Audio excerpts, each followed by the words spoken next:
Hello and welcome to my channel. তো আজকে আমরা জিকে বুস্টার সিরিজের একটি গুরুত্বপূর্ণ আলোচনা বৈদিক সভ্যতা সংক্রান্ত 20টি খুব গুরুত্বপূর্ণ প্রশ্ন উত্তর নিয়ে আলোচনা করব। আশা করব ভিডিওর শেষ পর্যন্ত সবাই সঙ্গে থাকবে। তো শুরু করছি। নাম্বার 1, সবচেয়ে প্রাচীনতম বেদ কী? তো সবচেয়ে প্রাচীনতম বেদ হচ্ছে ঋগ্বেদ। নেক্সট, ঋগ্বেদের গায়ত্রী মন্ত্র কাকে উৎসর্গ করা হয়েছে? তো ঋগ্বেদে গায়ত্রী মন্ত্রগুলি উৎসর্গ করা হয়েছে দেবী সাবিত্রীকে। নেক্সট, নিচের চারটি বেদের মধ্যে কোনটিতে জাদুমন্ত্র ও জাদুবিলার বিষয় উল্লেখ রয়েছে? তো জাদুমন্ত্র এইসব বিষয়ের উল্লেখ রয়েছে যে বেদে, তা হচ্ছে অথর্ববেদ। মনে রাখবে, অথর্ববেদে জাদুবিদ্যা বা জাদুমন্ত্র তন্ত্রমন্ত্রের উল্লেখ রয়েছে।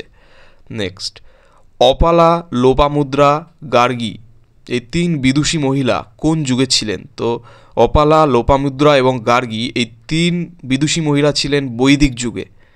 নেক্সট, আদি প্রার্জন করতে সঙ্গীতের বই হিসেবে কোন গ্রন্থটি বিবেচিত হয়? তো সঙ্গীতের বই হিসেবে যে বইটি বিবেচিত হতো তা হচ্ছে সামবেদ। নেক্সট, ঋগ্বেদে কোন যুদ্ধের উল্লেখ রয়েছে? তো ঋগ্বেদে কিন্তু 10 রাজার যুদ্ধের উল্লেখ রয়েছে। খুব ইম্পর্ট্যান্ট কোশ্চেন, 10 রাজার যুদ্ধের উল্লেখ কোথায় রয়েছে? ঋগ্বেদে। নেক্সট, বৈদিক যুগে দেব নদীটি কী নামে পরিচিত? তো বৈদিক যুগে দেব নদীটি অস্থিনী নামে পরিচিত। নেক্সট, যজুর্বেদে স্তবকগুলিতে কোন নদীর কথা বারবার উল্লেখ রয়েছে? তো যজুর্বেদের স্তবকগুলিতে সরস্বতী নদীর কথা কিন্তু বারবার উল্লেখ রয়েছে। নেক্সট, বেদের অপর নাম কি? তো বেদ যেহেতু শুনে শুনে মনে রাখতে হতো, তো সেই জন্য বেদের আরেক নাম হচ্ছে শ্রুতি। নেক্সট, হরপ্পা সভ্যতার পতনের পর কোন সভ্যতা আসে? তো হরপ্পা সভ্যতার পতনের পর যে সভ্যতা এসেছিল তা হচ্ছে বৈদিক সভ্যতা। নেক্সট, বৈদিক সভ্যতার অন্যতম বৈশিষ্ট্য বলো একটি। তো বৈদিক সভ্যতার একটি অন্যতম বৈশিষ্ট্য যদি বলি তো বলতে পারি গ্রামকেন্দ্রিক সমাজ ব্যবস্থা। তো এই বৈদিক সভ্যতায় কিন্তু গ্রামকেন্দ্রিক সমাজ ব্যবস্থার প্রমাণ পাওয়া যায়। ঠিক আছে। নেক্সট, কোন 3টি বেদকে সম্মিলিতভাবে বেদত্রয়ী বলা হয়? তো ওই 3টি বেদ ঋক, সাম, যজু, অথর্ব। ঠিক আছে, মানে ঋগ্বেদ, যজুর্বেদ আর সামবেদ, সরি অথর্ববেদটা এর মধ্যে আসবে না। ঋগ্বেদ, যজুর্বেদ এবং সামবেদকে একসঙ্গে আমরা বেদত্রয়ী বলে থাকি। নেক্সট, কোন বেদে সর্বাধিক সংখ্যক শ্লোক রয়েছে? তো সর্বাধিক বা সবথেকে বেশি শ্লোক রয়েছে যে বেদে তা হচ্ছে ঋগ্বেদ। নেক্সট, 4টি বেদের মধ্যে প্রাচীনতম কোনটি? তো 4টি বেদের মধ্যে সবথেকে প্রাচীনতম হচ্ছে ঋগ্বেদ।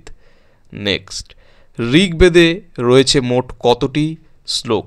তো ঋগ্বেদে টোটাল শ্লোক রয়েছে 1028টি। নেক্সট, বেদ শব্দের অর্থ কী? তো বেদ শব্দের অর্থ জ্ঞান। নেক্সট, নিচের কোন নদীর প্রাচীন নাম বিপাশা?